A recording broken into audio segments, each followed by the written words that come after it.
Assalamualaikum warahmatullahi wabarakatuh.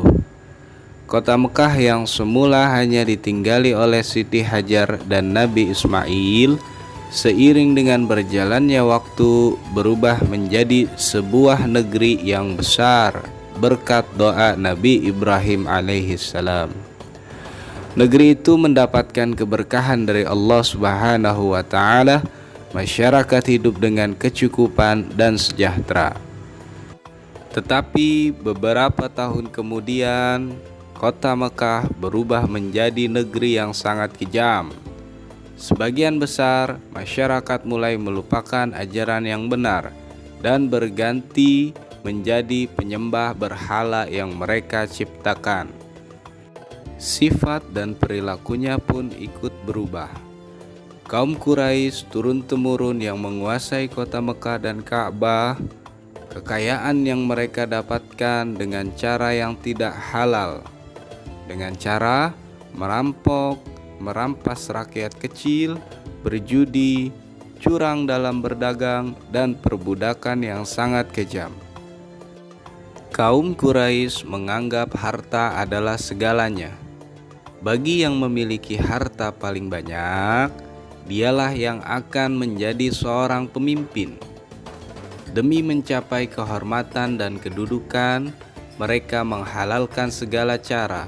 Karena itu, mereka sering terlibat dalam perselisihan dan kadang-kadang menimbulkan perang antar saudara. Zaman di mana patung buatannya sendiri dianggap Tuhan, anak perempuan sebagai penerus keturunannya dianggap rendah, tidak ada gunanya, dan bahkan mendatangkan rasa malu. Zaman tersebut disebut dengan zaman jahiliyah. Antar kabilah atau suku saling bersaing, perang, dan juga beradu kekuatan. Siapa yang kuat, merekalah pemenangnya. Kehidupan manusia pada zaman jahiliyah tidak ubahnya seperti binatang. Beradu kekuatan dianggap hal biasa.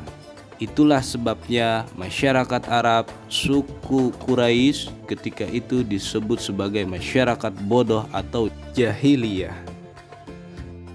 Pada zaman tersebut ada seorang wanita soleh yang bernama Aminah dan seorang suami yang bernama Abdullah. Kebersamaan Aminah dan Abdullah yang belum lama terpaksa harus berakhir karena Abdullah bersama kafilah dagang pergi meninggalkan Mekah untuk berniaga ke Syam. Perjalanan niaga ini menghabiskan waktu yang lama karena singgah di berbagai kota yang dilewatinya. Setelah menempuh perjalanan jauh, Abdullah dan rombongannya kembali ke Mekah. Namun, sebelum sampai di Mekah, Abdullah singgah ke tempat saudara-saudara ibunya di Yathrib. Lelah yang mendera membuatnya jatuh sakit, sehingga kafilah pulang lebih dulu ke Mekah. Tak lama kemudian, Abdullah pun meninggal dunia. Rasa duka menimpa hati Aminah karena ia kehilangan seorang suami yang selama ini menjadi harapan kebahagiaan hidupnya. Pada saat Abdullah meninggal, Aminah dalam keadaan sedang mengandung. Pada suatu malam, Aminah bermimpi melihat bulan jatuh ke pangkuannya. Kelak, anak yang dikandung Aminah akan menjadi manusia yang dihormati. Mekah dan Ka'bah semakin ramai dan berkembang. Orang dari seluruh penjuru berkunjung ke Mekah untuk beribadah dan berdagang. Kemajuan Mekah membuat Raja Abraha, seorang gubernur di Yaman, merasa kesal. Lalu Abraha memerintahkan pasukannya untuk buatlah sebuah bangunan yang sangat indah sehingga orang-orang Arab tertarik ke sini dan meninggalkan Ka'bah. Namun apa yang terjadi? Bangsa Arab tak sedikit pun tertarik dengannya.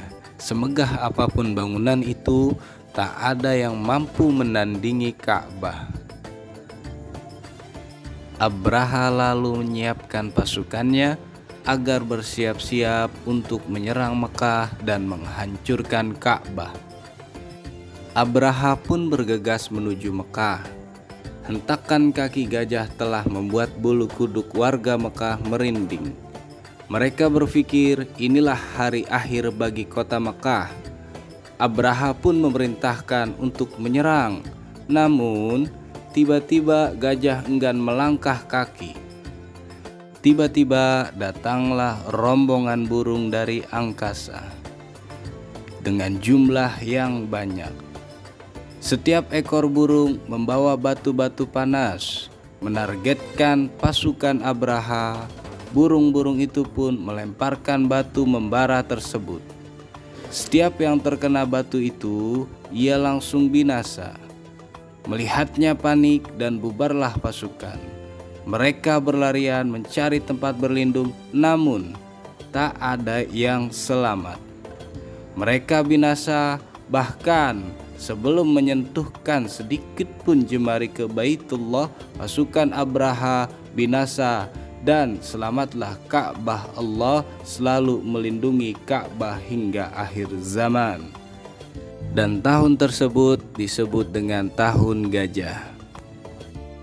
Pada tahun gajah tersebut, Aminah melahirkan putranya dan ia memberikan nama Muhammad, sebuah nama yang tidak lazim untuk anak-anak kaum Quraisy, ialah Nabi Muhammad sallallahu alaihi wasallam, nabi terakhir yang diutus oleh Allah Subhanahu wa taala. Nabi Muhammad sallallahu alaihi wasallam lahir di Mekah pada hari Senin 12 Rabiul Awal tahun gajah. Demikianlah pembahasan kita pada kali ini. Mudah-mudahan kita selalu diberi keberkahan oleh Allah Subhanahu wa taala dan diberikan syafaat dari baginda Nabi besar Muhammad sallallahu alaihi wasallam. Terima kasih. Wassalamualaikum warahmatullahi wabarakatuh.